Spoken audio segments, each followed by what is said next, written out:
Many of the Antioch parents say they were alerted of the school shooting by their children, and that has some concerned about a proposed ban of cell phones in schools. Dallas Payton has more.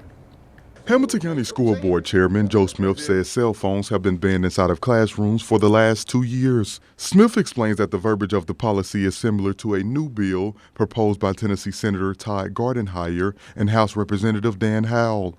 K through 8, they can't have their phone at all. They have to be put away when they walk in the building. In our high schools, they can use them during instruction time. And then the principals have a little bit of autonomy with regard. They can have a designated space, a designated time where kids can be on their cell phones. For example, lunchtime. Even though there's flexibility for high schoolers, Smith feels like it should be stricter. I'd love to see it go away, period. No use at all.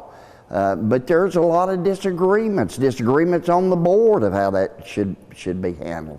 So I'm glad that the state's wanting to pass some kind of law instead of it just being a policy. In the bill from Gardenhire and Howell, it specifies that each school district would have to come up with their own plan for emergencies, and Smith agrees. If there was an emergency of some kind, all that can be handled through the office. Now, some people will argue, well, if there was to be an active shooter that come in the building, maybe a kid can alert somebody on their cell phone. I think it's distracting. That kid needs to get to the designated safe place and not be fooling with their phone during that time. Local 3 reached out to Senator Gardenhire to see if the Antioch shooting would change how the bill is written.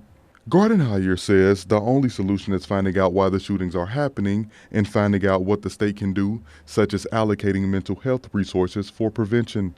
For Local 3 News, I'm Dallas Payton.